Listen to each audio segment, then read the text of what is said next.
Hai semua, pernah tak kita terfikir nasionalisme ni bukan sekadar satu topik dalam buku teks sejarah? Sebenarnya, ia adalah satu kuasa penggerak yang kesannya berganda-ganda dan masih kita rasa sampai hari ini. Jom kita selami sama-sama.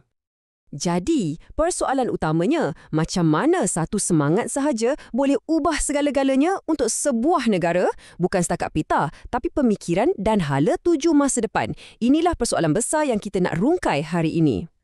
Okey, jom kita mulakan dari awal. Gelombang pertama, reaksi British. Percaya tak, kesan pertama semangat kebangsaan ni yang paling awal terasa bukanlah orang tempatan, tapi pihak British sendiri.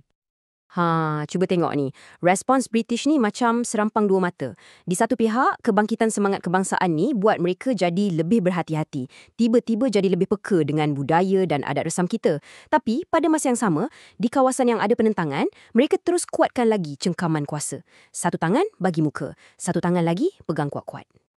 Daripada reaksi British tu, kita boleh nampak macam mana benih-benih perubahan mula ditanam dalam masyarakat kita sendiri.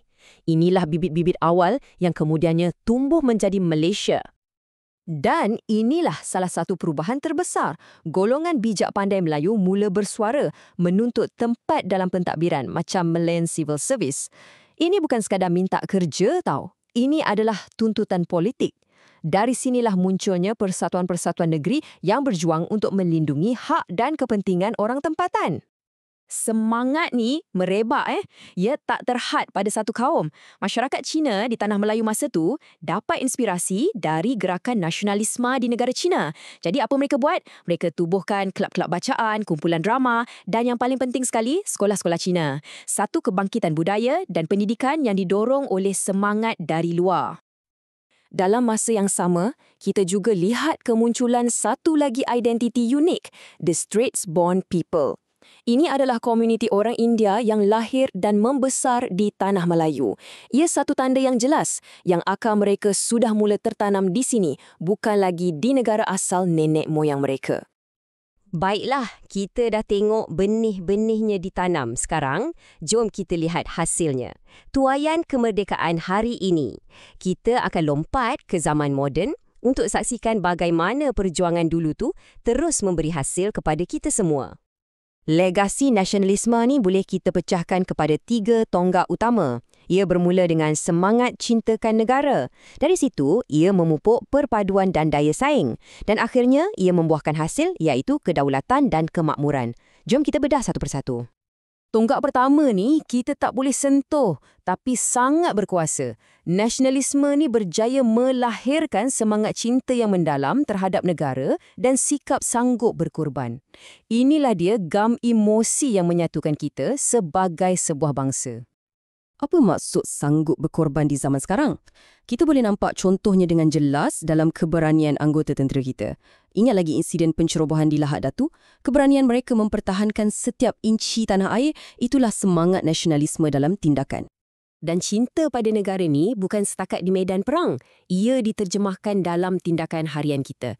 Bila kita patuh pada undang-undang, bila kita tak sebarkan berita palsu yang buruk-burukkan negara, dan bila kita sama-sama bantu jadikan negara lebih selamat, kita sebenarnya sedang hidupkan semangat nasionalisme itu setiap hari. Seterusnya, tonggak kedua, perpaduan. Tengok carta ni. Perpaduan nasional kita ni bukan teori dalam buku. Ia dibina atas perkara-perkara yang kita buat hari-hari. Kita hidup aman harmoni, kita saling kunjung-mengunjungi masa perayaan, dan yang paling asas sekali, kita saling hormat-menghormati. Inilah asasnya. Bila kita bersatu padu, secara automatik kita akan jadi lebih berdaya saing.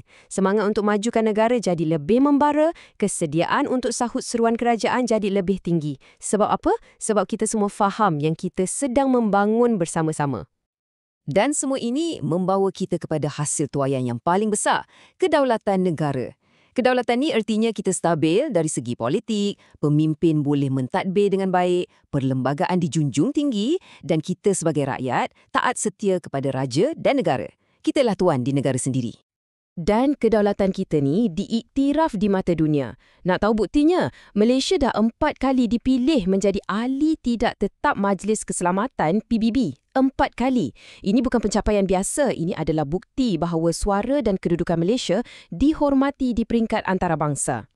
Hasil nyata kedaulatan dan kemakmuran ni ada di sekeliling kita. Fikirkan saja tentang simbol-simbol kemajuan negara kita. KLIA yang gah, sistem LRT dan MRT yang canggih, jambatan Pulau Pinang yang ikonik sehinggalah ke koridor raya multimedia. Semuanya adalah bukti fizikal kejayaan yang dibina atas semangat nasionalisme. Jadi, selepas kita lihat keseluruhan perjalanan ni, daripada sebuah idea di zaman penjajah, sampailah ke realiti kemakmuran hari ini, jom kita ambil masa sejenak untuk refleksi. Apa sebenarnya makna nasionalisme untuk kita pada masa kini? Kita dah nampak dengan jelas, semangat nasionalisme inilah yang telah membina Malaysia. Jadi, persoalan terakhir yang saya tinggalkan untuk kita semua fikirkan ialah bagaimana kita sebagai generasi hari ini akan terus menyemarakkan api semangat ini? Fikir-fikirkanlah.